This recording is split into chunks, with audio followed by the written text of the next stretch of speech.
Good day, everyone, and welcome to this Helmerich Payne fiscal second quarter earnings conference call. At this time, all participants are in a listen-only mode, and later you will have the opportunity to ask questions during the question and answer session. You may register to ask a question at any time by pressing the star and 1 on your touch-tone phone. Please note this call is being recorded. It is now my pleasure to turn the call over to Vice President of Investor Relations, Mr. Dave Wilson. Please go ahead, sir. Thank you, Jim, and welcome everyone to Helmerich Payne's conference call and webcast for the second quarter of fiscal year 2021. With us today are John Lindsay, President and CEO, and Mark Smith, Senior Vice President and CFO. Both John and Mark will be sharing some comments with us, after which we'll open the call for questions. Before we begin our prepared remarks, we'll remind everyone that this call will include forward-looking statements as defined under the securities laws. Such statements are based on current information and management's expectations as of this date and are not guarantees of future performance. Forward-looking statements involve certain risks, uncertainties, and assumptions that are difficult to predict. As such, our actual outcomes and results could differ materially.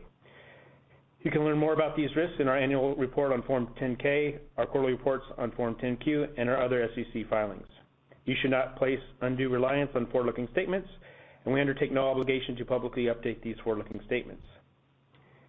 We will also be making certain references to non-GAAP financial measures such as segment operating income and operating statistics. You will find the GAAP reconciliation comments and calculations in yesterday's press release. With all that said, I'll turn the call over to John Lindsay. Thank you, Dave, and good morning, everyone. Reflecting on where we were at this point last year, I'm encouraged by the recovery we are currently experiencing, as well as how the company has navigated through a multitude of challenges in 2020. Last year, I said that 2 factors were crucial for our continued success going forward. First, maintaining our financial strength, and second, maintaining a long-term focus for future opportunities. I'm happy to report that the company continues to execute in both areas. Today's mid-$60 oil price is robust compared to what we experienced over the past year. But going forward, we anticipate a degree of permanence in the change of historic industry behaviors and norms. Energy markets are coming back into balance. Global oil demand is reviving, and oil inventories are falling back to their 5-year average. The energy industry's capital discipline, which actually began prior to the global pandemic, also remains resolute. While this last point is uncomfortably limiting for the industry's near-term growth horizon, this is something we believe is imperative. Focused, disciplined spending that generates returns under a variety of commodity price scenarios is what the industry needs to attract and retain investors. Back to the long-term focus and what we believe the future holds for H&P. A natural step in capital discipline is deriving the most value per capital dollar spent, not just in a 1-year budget cycle, but over the life of an investment. This corresponds to where we believe H&P, as the leading drilling solutions provider, contributes the most value to our customers and is the driver behind the development of our digital technology solutions and our new commercial models that are structured around achieving value-added outcomes. Aligned with our strategic objectives, H&P will continue to concentrate on delivering value to the customer by leveraging software, data, and FlexRig technology.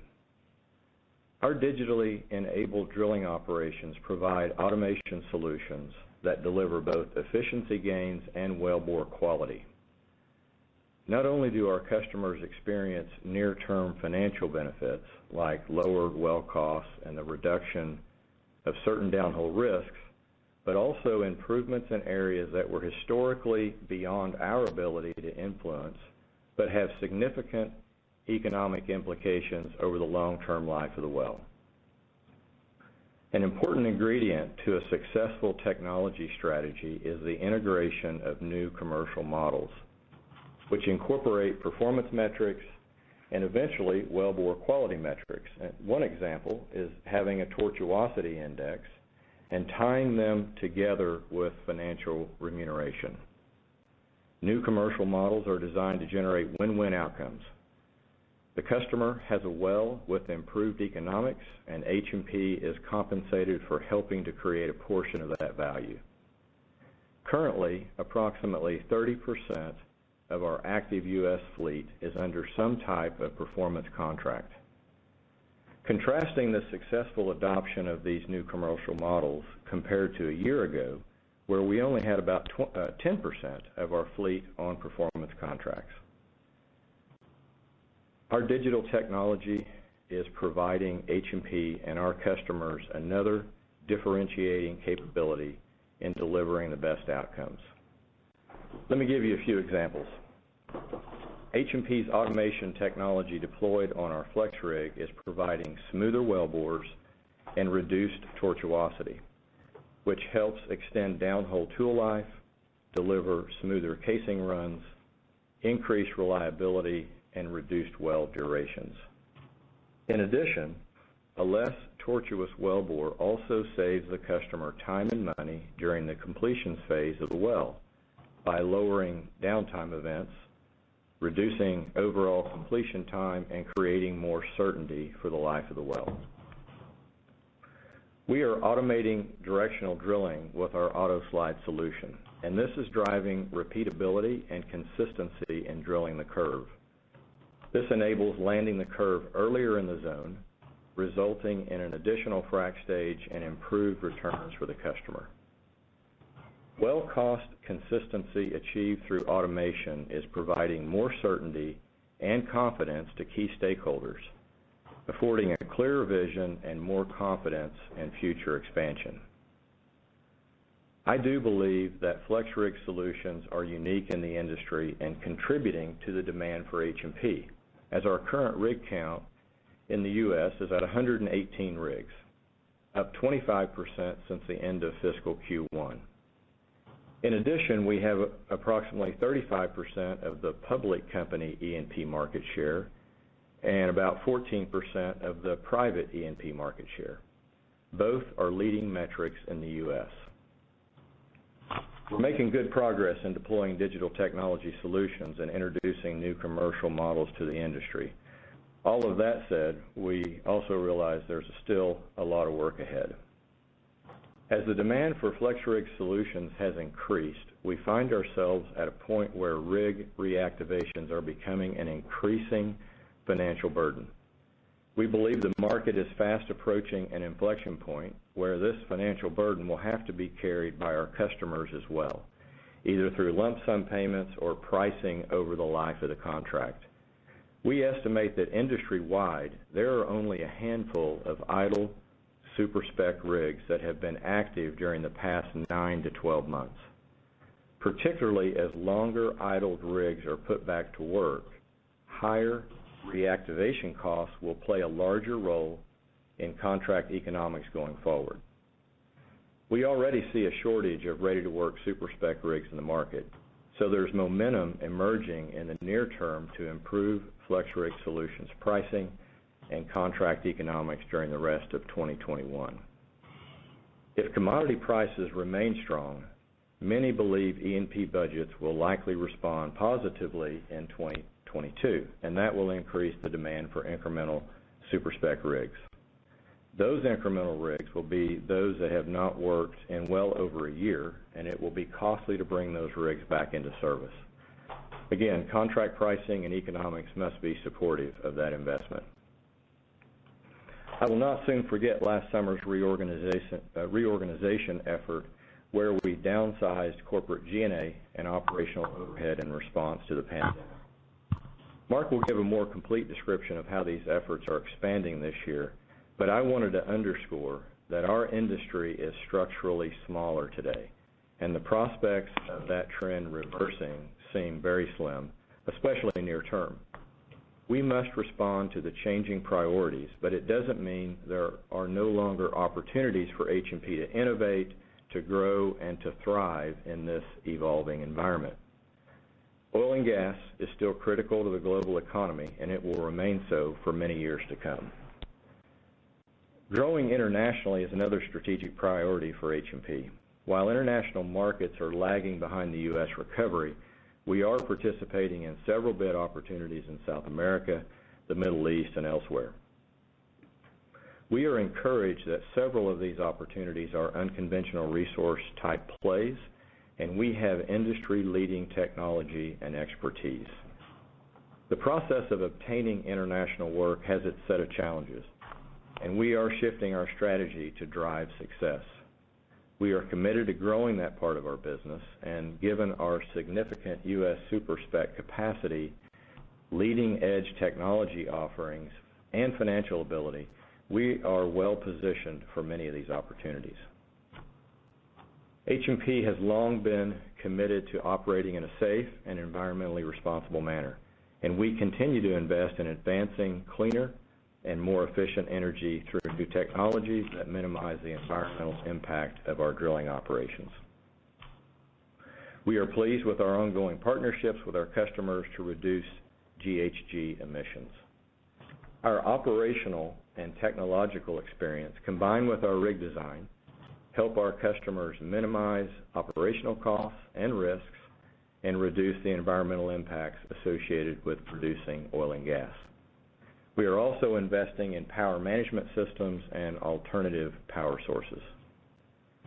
The company recently launched our new website, and it's designed to provide greater insight into our solutions capabilities and outcomes-based results and other important disclosures. We've included new disclosures around our CO2 emissions, including rig and vehicle emission improvements we've realized over the past 3 years. In the coming months, we plan to publish our HSE sustainability metrics and other information as we continue to improve our ESG disclosures, and culminating with publishing our sustainability report in 2021. As we commented on our last call, we entered 2021 optimistically, and so far so good. One of H&P's strengths is its ability to adapt to changing and often volatile market conditions. Our people, our rig assets and digital technology, and our financial position are the drivers behind why H&P is considered a market leader and partner of choice within the energy industry. The industry will continue to face challenges, but I'm confident that H&P and our people are up to the task and will be successful. And now I'll turn the call over to Mark. Thanks, John. Today I will review our fiscal second quarter 2021 operating results, provide guidance for the third quarter, update remaining full fiscal year 2021 guidance as appropriate, and comment on our financial position. Let me start with highlights for the recently completed second quarter ended March 31, 2021. The company generated quarterly revenues of $296 million versus $246 million in the previous quarter. The quarterly increase in revenue was due to higher rig count activity in North America Solutions as expected. Total direct operating costs incurred were $231 million for the second quarter versus $200 million for the previous quarter. The sequential increase is again attributable to the aforementioned additional rig count in the North America Solutions segment. General and administrative expenses totaled $39 million for the second quarter, consistent with our expectations and with the previous quarter. Towards the end of the second quarter, we continued our focus on operating super-spec rigs and phasing out the less capable portions of our fleet. As a result, we developed and began executing a plan to sell 68 domestic non-super-spec rigs, all within our North America Solutions segment, the majority of which were previously written down and decommissioned and or used as capital spare donors. We expect most of these rigs to be sold for scrap value. These assets were written down to their net realizable value of $13.1 million and were reclassified as held for sale on our balance sheet. As a result, we recognized a non-cash impairment charge of $54.3 million. Additionally, during the second quarter, we downsized and moved our Houston Flex Rig Assembly facility as part of our ongoing cost management efforts. In conjunction with this initiative, we incurred a loss on sale of assets of $18.5 million, primarily due to closing on the sale of scrap inventory and obsolete capital spares for an aggregate loss of $23 million. This loss was offset by approximately $4.5 million in aggregate gains on asset sales, primarily related to customer reimbursement for the replacement value of drill pipe damaged or lost in drilling operations. Our Q2 effective income tax rate was approximately 23%, which is within our previously guided range. To summarize this quarter's results, H&P incurred a loss of $1.13 per diluted share versus a loss of 66 cents in the previous quarter. Second quarter earnings per share were negatively impacted by a net 53-cent loss per share of select items as highlighted in our press release, including the aforementioned impairments and loss on sales. Absent these select items, adjusted diluted loss per share was 60 cents in the second quarter versus an adjusted 82-cent loss during the first fiscal quarter. Capital expenditures for the second quarter of fiscal 21 were $17 million, below our previous implied guidance, as the timing for that spending has shifted to the third and fourth quarters. H&P generated approximately $78 million in operating cash flow during the second quarter of fiscal 21. I will have additional comments about our cash and working capital later in these prepared remarks. Turning to our three segments, beginning with the North America Solutions segment. We have averaged 105 contracted rigs during the second quarter, up from an average of 81 rigs in fiscal Q1. We exited the second fiscal quarter with 109 contracted rigs, which is at the high end of our guidance range as demand for rigs continued to expand from the low reached back in August of 2020. Revenues were sequentially higher by $48 million due to the activity increase. North America Solutions operating expenses increased $29 million sequentially in the second quarter, primarily due to the addition of 15 rigs. We ended up reactivating 21 rigs during the quarter due to churn across basin geographies where some releases offset the total number of reactivations. Most of the rigs released during the quarter have returned to work or are expected to return during the third fiscal quarter. As of this call, we have added 9 more rigs to the active count since March 31, for which a substantial portion of reactivation costs were incurred prior to the third quarter. This resulted in one-time reactivation expenses of approximately $9.7 million in fiscal Q2, including a portion of expenses for the April incremental fleet additions. Looking ahead to the third quarter of fiscal 21 for North America Solutions, as I mentioned earlier, we exited Q2 at the high end of our expected range. The activity level has continued to grow at a strong pace since March 31, but we expect that growth to be more moderate for the remainder of the quarter. As of today's call, with the 9 additions I discussed, we have 118 rigs contracted and turning to the right. We expect to end the third fiscal quarter of 2021 with between 120 and 125 contracted rigs. As of March 31, about 30% of our active rigs were working under some form of a performance contract. As John mentioned, these new commercial solutions contracts reward H&P with incremental margin for delivering better and more consistent outcomes for the customer. In the North America Solutions segment, we expect gross margins to range between $65 to $75 million with no early termination revenue expected. We will have quite a few rigs rolling off term contracts during the third quarter, with many front-loaded in Q3. We expect many of the operator programs for these rollovers to continue. However, the rigs will reprice in conjunction with the term expirations. As we continue to add rigs, one-time reactivation expenses continue to pressure margins, as I mentioned a moment ago, with regards to Q2. We expect those expenses to be approximately $6 million in the third quarter. As John mentioned, there is a strong correlation between the length of time a rig has been idle and the cost required to reactivate. Historical experience indicates that rigs stacked for 9 months or longer will incur costs in excess of $400,000 to reactivate, and that figure rises as more time passes. Keep in mind that most of our rigs were stacked back in April of 2020, some 12 months ago. Reactivation costs are mostly incurred in the quarter of startup, so the absence of such costs in future quarters is margin accretive. Our current revenue backlog from our North America Solutions fleet is roughly $370 million for rigs under term contract, but importantly, this figure does not include additional margin that H&P can earn if performance contract targets are achieved. Regarding our International Solutions segment, International Solutions business activity averaged approximately 4 active rigs quarter on quarter, but we did add a 5th rig in Argentina midway through the second fiscal quarter.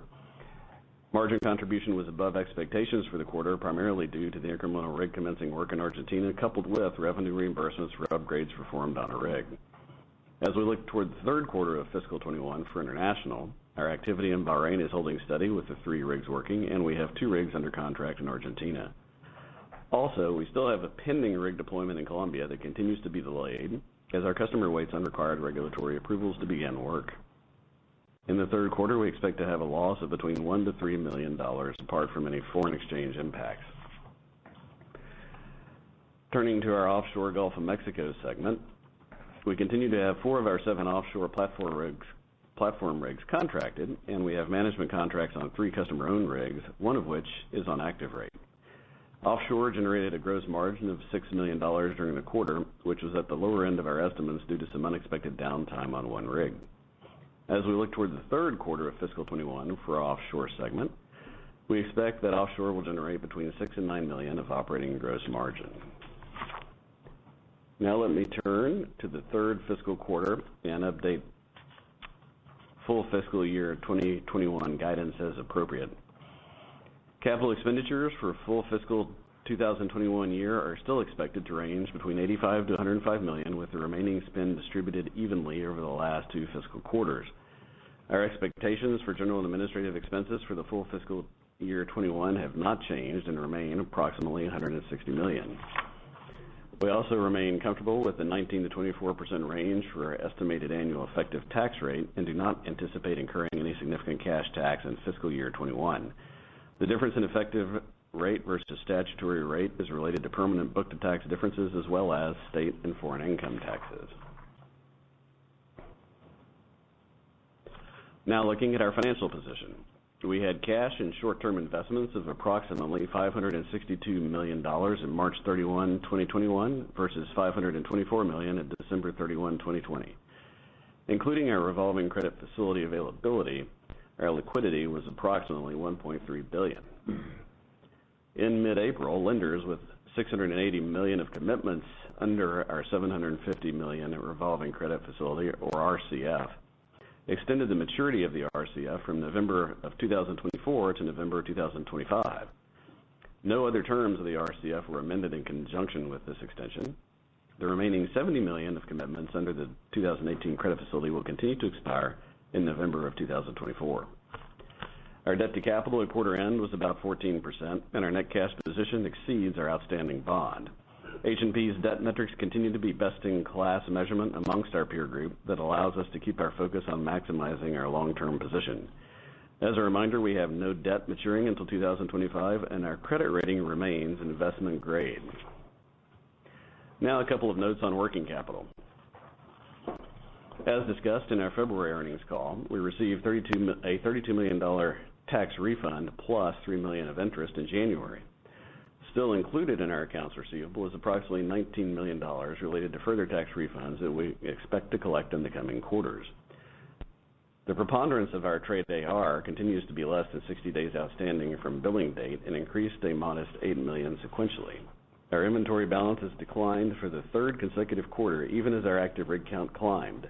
We continue to focus our efforts on reducing out-of-pocket expenditures.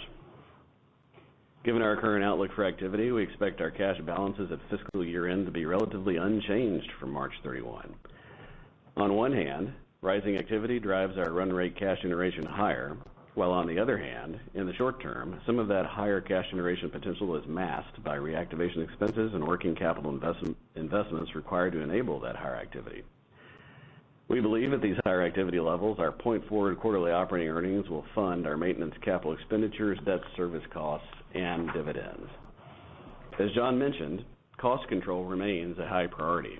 Since we last spoke on the February earnings call, we have further advanced this initiative as we seek to adjust our cost structure to what we expect to be a smaller industry scale.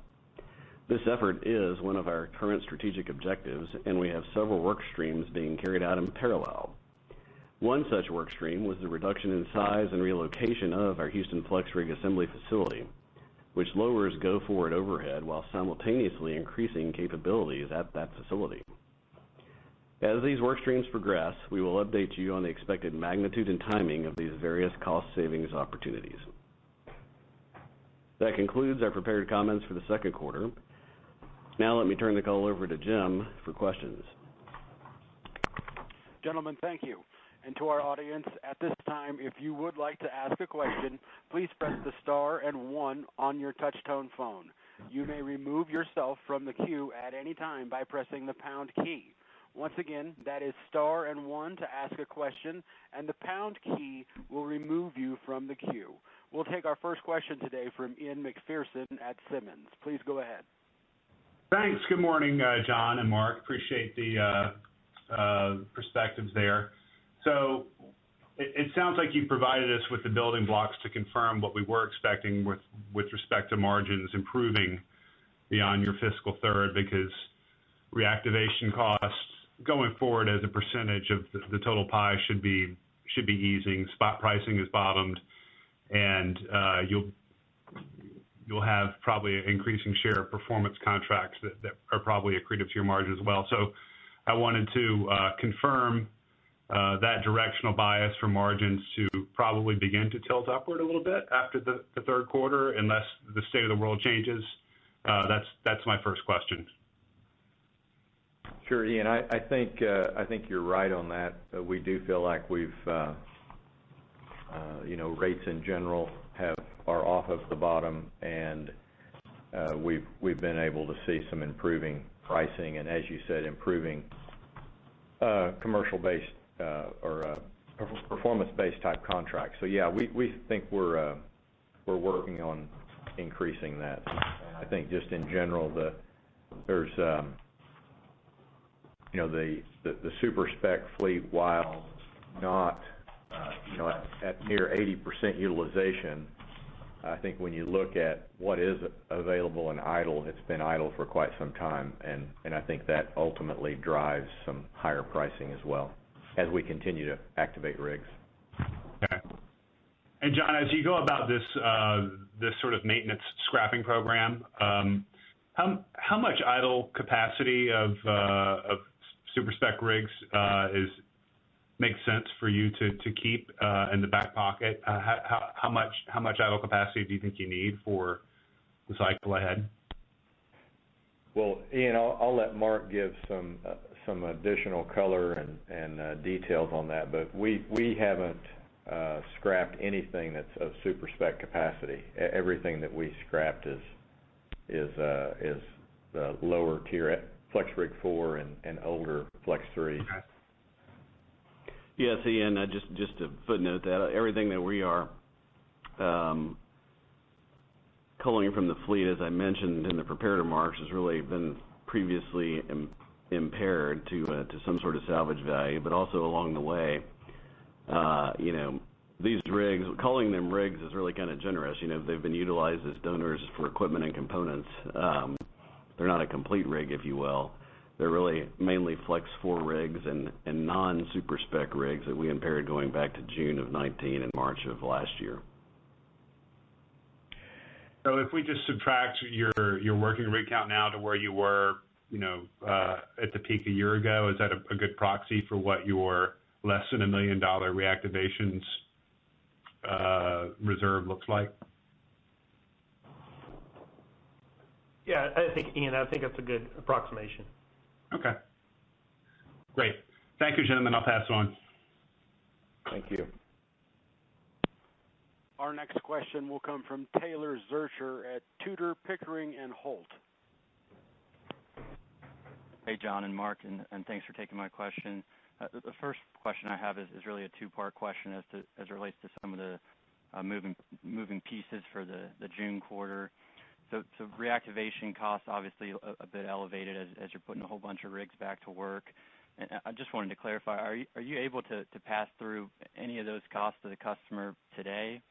And then secondarily, you talked about a number of term contracts which are rolling over in the June quarter. I suspect most of those are under the traditional day rate model. So I was hoping you could help us understand if you expect any of those rollovers to transition to more of the performance-based model as we progress forward. Taylor, I think it's going to be a mix. You won't be surprised by that. I think there are definitely rigs or customers that we're partnering with today on performance-based contracts that have rigs that will be rolling off, and they will, I believe, be interested in pursuing a performance-based contract again because it's a win-win opportunity for them and for us. There will be some, more than likely, that will just roll into a day rate type contract, which will be lower than what the leading edge pricing was then. But again, I don't expect them I expect them to be at improved pricing from where you might see the average today, or definitely off of the bottom on what we experienced. On the reactivation costs, again, that's a mix as well. I mean, historically speaking, we're not going to put a rig to work for one well. We're not going to reactivate a rig that's been idle for 6, 9, 12 months for the expectation of only drilling a well. We're typically going in with some sort of a term or some sort of a commitment or some sort of a way to get paid back over time, that reactivation cost. And of course they're all different. This is not unusual if you just think about market cycles over the past 5, 8 years, 10 years even, with the cycles that we've had, where you reach a certain part in the cycle where the market's tight enough that you're able to start passing more of the costs over to the customer, which, again, makes sense as the market tightens. Hopefully that helps. Yeah, that's super helpful. Thanks for that. And my follow-up's unrelated and more as it relates to capital allocation moving forward. The cash balance is obviously still very healthy. The dividend's a top priority, but you can cover that pretty easily moving forward. And so I was wondering if you could help us think about how we should view M&A for H&P moving forward, particularly on the technology side. I suspect that's still going to be the focus. But are there any kind of notable gaps that you'd like to fill in on the software, digital, et cetera side moving forward that you might do inorganically versus organically, or maybe it'll be a mix of both? But any color there would be helpful. Sure, Taylor. That's a great question, and on the M&A side, on the rig side, that's not something of interest. We've always got our eyes open on the technology side. I mean, we've made what I think are some very strong acquisitions over the last 4 years, coming up on 4 years. And there's not anything right now that comes to mind, but I'll say that we're obviously looking to be opportunistic, and if something comes up, we're definitely going to look at that. But I think right now I feel pretty good about where we are. Mark, do you have anything you want to? Yes, I would just add that maybe as we consider capital allocation, Taylor, beyond M&A, we'll look at for the international expansion John discussed in his prepared remarks. We'll look at opportunistic growth opportunities, including organic ones for the Middle East, by way of example. But when speaking of capital allocation, it's for us in particular, it's return to shareholders. Our long history of the dividend, and something that we consider as we move forward, potential dividend accretion, special dividends, as others in the energy complex have done, and share buybacks, as we have our $4 million per annum authorized share buyback program that we can get into. But yes, these are the things that we're talking about at Helmerich Payne. All right, good to hear. Thanks for the answers. Thank you. Tommy Moll at Stephens, your line is open. Please go ahead. Good morning, and thanks for taking my questions. Good morning, Tommy. John, I wanted to start on your progress with new commercial model and drilling automation penetration. All those metrics are up and to the right, which is great to see. I'm curious, at the customer level, have you had any customers that maybe tried a new commercial model on a handful of rigs and then scaled the approach across their entire program? In other words, a customer that's tried it and then leaned in fully? Or do you find that you're driving those penetration numbers higher as more, a larger number of customers trying out the new models on a rig or two. And where I'm going with this is I'm just trying to think about a potential tipping point there, and what the pathway might be going forward. I know it won't happen as quickly as we'd all hope, but I'm just trying to think about the building blocks. Right. Okay, thank you, Tommy. It's your first example. It's both. We do have customers that started with 1 rig, 2 rig, and now they've got it on every rig that we have working for them in the fleet. Same way with the technology offerings, AutoSlide automation and those solutions. Same way, they start with 1 rig and then they continue to grow. But we've also had new customer or customers adopt it new, so we do have additional adoption. We're seeing additional opportunities to partner on drilling automation and the new commercial models.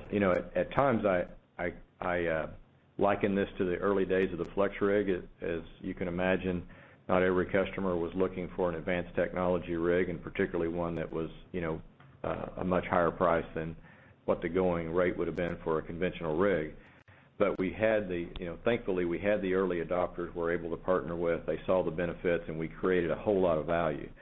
So, now we're taking this very old commercial model with the traditional day rate, and we're having to approach it in a different way. So we're learning as an organization. Our sales force and our account managers, our marketing group, our operations folks, everybody's working together as a team with the customer to make this happen. So I really think that we're going to continue to grow that capability. I'm pleased to share, like I said in our prepared remarks, that 30% of our working fleet today have commercial models, and a year ago it was 10%. So we're continuing to grow in that respect. Another great point to make is AutoSlide retention. We've seen 100% retention over these last, I don't even know how long it's been. We have over 30 jobs running. It's another example where we have customers that start with 1 rig, and then they're up to 4 rigs or up to 6 rigs, and then we have new customers that are coming in and adopting the technology. Again, when you start thinking about the advantages to the customer, the advantages with AutoSlide and automation is it's not just in the drilling of the well. We're leaving behind a better well, a higher quality wellbore. We have advantages while drilling the well, like I'd mentioned, extended downhole tool life, smoother casing runs, increased reliability, reduced time on the well. But we're also delivering a less tortuous wellbore, which also has an impact on the completion side of the equation and really the lifetime value of the well. So, we're really encouraged that we're seeing additional adoption. Again, as I said on the last call, it is a partnership.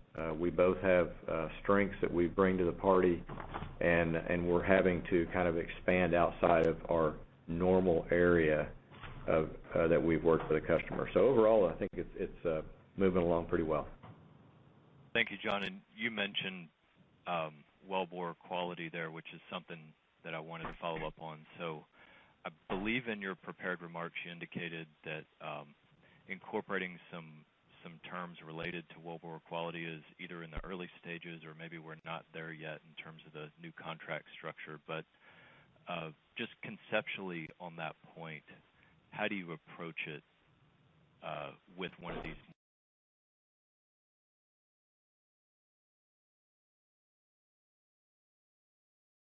more performance-based models? I think it's a newer theme for us to think through, and so I'm curious what that concept looks like.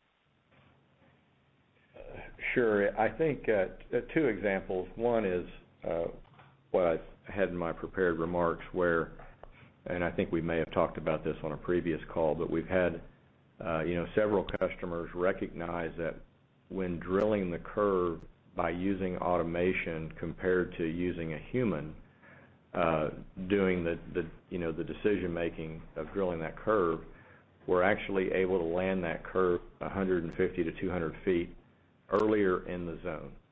and it creates an additional frac stage. Well, there's obviously risks in doing that, and what customers have seen is that it's more challenging for a human directional driller to do that. And so that's an example of delivering additional wellbore, a better curve. The tortuosity index. We have a tortuosity index, and we've developed that. We have other customers that are developing it, and I think that's something that ultimately will be used more in the future. Right now, I think it's still really early stages. The good news is that we're finding additional advantages as we go through this process. No surprising as you start thinking about leveraging these technologies. So there's more to come on that, but I do think there'll be more metrics that we can share and talk about in the future. Thank you, John. We'll look forward to following the progress, and I'll turn it back. Thanks, Tommy. Our next question today comes from Waqar Syed at ATB Capital Markets. Please go ahead. Your line is open. Good morning, John. Morning. A couple of questions here. First of all, as I look at some of the information provided in the press release, I think that you've added maybe 10 to 15 rigs under kind of long-term contracts, like 18 to 24 months out. And one, is that correct? And if that's so, what do you think, what are the rates on those, the base rates? Are they substantially above where the current spot is, or they are being locked at the spot rates with the performance-based contracts to provide upside? Waqar, I'll take that one. Yeah, we had a few, as you see in the press release, term contracts re-signed, and those prices are above what the spot market is. So we're happy to see that. Okay, good. And then secondly, historically, you mentioned the performance-based contract kind of add around $1,500 per day or so to margins. Now, as you've collected the data over the last 6-8 months, are the numbers coming in line with those expectations, or exceeding those expectations, or how do you frame the results so far? Waqar, this is Mark. We're still in. It depends on the customer, the rig, the region, but we're still in between 1,000 and 2,000. Yes, in that same zip code, if you will, on the incremental uplift for the performance contracts. Okay. And I think the thing and it's one of those things that in working with our customers, again, we're working on delivering outcomes, and obviously, whether it's $1,500 or $2,500 on a per day basis, the outcomes we're delivering were, that additional revenue more than pays for that additional value add. So that's the opportunity set, Waqar, and then as we do a better job of that, we do more of that, and the reality is I don't think there's others out there in our peer set that are able to deliver that same level of performance we're talking about. So that's the opportunity set. Okay, appreciate that. And then just finally, normally in international contracts, you have 6 to 8 months kind of lead time before the rig starts to turn to the right. So from our modeling perspective, for the next through calendar year, end of calendar year 21, should we not model any incremental rigs beyond the 4 to 6 that you've mentioned? I think all we can really, and you've heard me say this for years, Waqar, it's really hard to see with certainty much past a quarter. We're working really hard to hit those targets like we did the last quarter. We're going to hit that 120 to 125 target. Obviously, we're pushing for 125. I do think we're going to continue to see a slight increase in rig count during the remainder of 2021. Obviously, a lot of that is a function of oil prices. We do think our customers are going to maintain discipline, and they're going to spend within their budgets. I think, particularly on the public companies. So I think that's going to be the case. However, as we begin to set up for the back half of 21 and getting ready for 22, if oil prices do remain higher, I do think we'll be entering into a 22 with a higher budget cycle than what we experienced in 21. So hopefully we're going to continue to see some increase in activity. And again, we think most of that activity is going to be directed towards super spec type capacity. We think customers' expectations are going to grow in terms of both performance and wellbore quality. So I think that positions us well for additional growth. But again, we can't really give you a rig forecast past Q3. Go ahead, Mark. I would just add, John, Waqar, back on the international part of that, you're right. I think, as we look at these through our planning horizon, as John has said, and we've said, we're very focused on international opportunities. But as you point out, it's a longer sales cycle, and I think those would be more calendar 22, as we think fiscal 22, to the extent that they come to fruition. But, the good news is we are seeing more bidding activity, tendering activity internationally in various countries. And it's a long process, as you mentioned in your question, so we'll just stay tuned for that. But not in this year's fiscal model. And just one other question. There's talks of labor strikes in Argentina. Is that affecting your activity there? Yeah, Waqar, there was some healthcare workers that were striking down there, blocking roads to the Vaca Muerta. So I think as of yesterday, those have stopped. So that kind of put a pause on a lot of activity down there, but hopefully that gets up and running relatively soon. Okay, great. Thank you very much. Appreciate it. Thanks, Waqar. Our next question will come from Vebs Vaishnav at Coker & Palmer. Please go ahead. Morning, Thanks Vebs. for taking my question. Morning. So your daily costs decline significantly, and obviously you guys are doing a lot around cost savings. So maybe if I can ask, how much more cost savings to come, and maybe timeline? And essentially what I'm trying to think about is, let's say if we think about HP rigs, call it 150, 175 rigs working eventually, how should we think about that daily operating cost? Well, Vebs, thanks for the question. I'll give you a couple of things to think about because we're not ready, as I mentioned in prepared remarks, to give you specifics yet on timing or dollar amounts, but we're very focused on cost management. Just a couple of things. We've started, as I mentioned, a scrapping process for previously decommissioned rigs, previously impaired rigs. And, another example that we will move forward with is consolidation of yards as scrap sales are completed.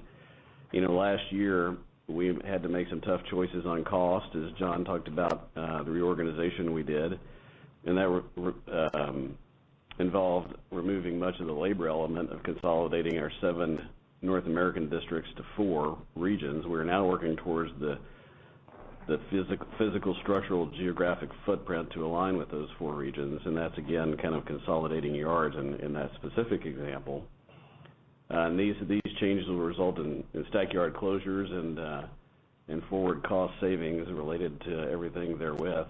The timeline and impact around these is that specific initiative as an example, and many other things that we are working on now.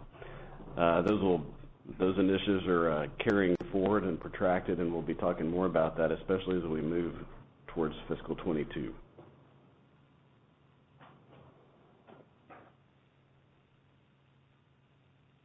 Unrelated follow-up, if I think about your exposure to private rigs, can you talk about what's the average length of contract with private operators? And what I'm trying to think about is if commodity prices do go down, what is the risk of those rigs coming down? Babs, it's really across the board. I mean, we have spot market exposure to the public companies as well. So it's kind of hard for us to pull that out and give you some information that would really help in that case. Yeah, I'll just add on there. Yeah, it's across the board. I mean, we've had some private guys that were contracted early in the year and didn't add rigs when commodity prices moved up. So yeah, there'll be some that might retract, but yeah, it's really a mix for us. And maybe if I can squeeze in one more, as we talk about reactivation cost, obviously you talked about $6 million for this quarter, and maybe if I guess like conversations are going forward with customers trying to push that reactivation cost to them.